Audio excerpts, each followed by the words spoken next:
घरों के अंदर अरफे की फातिया का सिलसिला होता है। कहीं देखा जाता है कि 13 शाबान को शब बारात की फातिया लगती है, कहीं 14 तारीख को।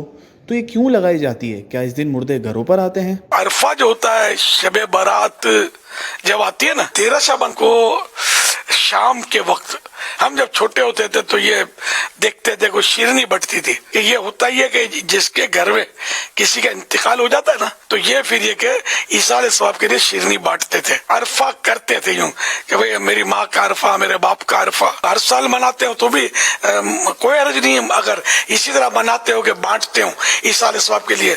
और इसमें गरीबों को फोकस करना ये ज्यादा मुफीद है कि सवाब तो मालदार को भी खिलाएंगे, अल्लाह की रिजा के लिए सवाब तो मिलता है, उसी सवाब को इस साल हो सकता है। लेकिन जहाँ सदका का लफ्ज आता है ना, तो सदका तो ये उधर गरीब ही याद आएगा।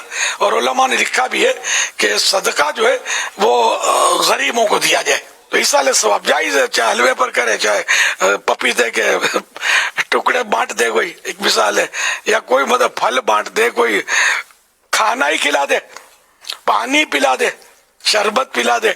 इस साल सवाब तो हर पाकीज़ा चीज पर हो सकता है, कपड़े किसी को पहना दे। मुर्दा ईद फिर किसको कहते थे हमारे यहाँ कि मुर्दों की ईद। और फिर कई ऐसे घरों को भी देखा गया है कि जैसे कि मुर्दे की ईद के नाम पर तो फिर वो कपड़े लाते थे, और कपड़े ला के जैसे कि ये जो हमारे जो मरहूम थे ना, ये इस तरह के कपड़े पहनते थे, तो ईद के तौर पर वो कपड़े ईदी के तौर पर, ये मुर्दा ईद के तौर पर दिए जाएँ। तो इसके बारे में आप क्या फरमाते हैं?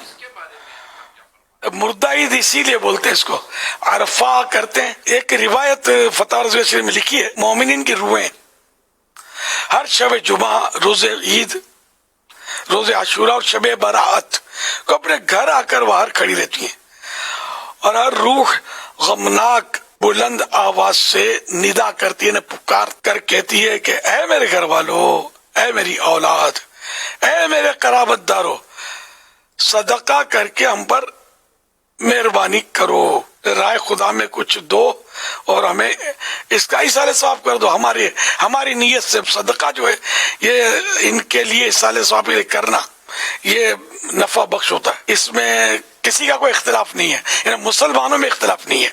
इसाले सवाब के लिए मैयत की तरफ से खैरात सदकात करना, सहाबा किराम अलैहिम रिदवान के लिए तो ये इनमें तो ये मामूल था कि जब किसी का इंतकाल हो जाता 7 दिन तक मुसलसल इसाले सवाब के लिए खाना खिलाते थे उस मैयत की तरफ से। हर वो काम जिसका आप तुम बोलोगे कौन सी हदीस में लिखा सरकार ने सल्लल्लाहु अलैहि वसल्लम ने कब बांटा, तो फिर मैं कहूंगा कि सरकार सल्लल्लाहु अलैहि वसल्लम के तो बहुत सारे ऐसे मामलात हैं जो उस वक्त थे, और अब वो अंदाज तब्दील हुआ, तो अब क्या कहेंगे आप। तो सरकार सल्लल्लाहु अलैहि वसल्लम जिस काम से मना नहीं फरमाया, अल्लाह और रसूल ने जिस काम से मना नहीं फरमाया वो जायज होता है, वरना तो आप कदम भी नहीं उठा सकते।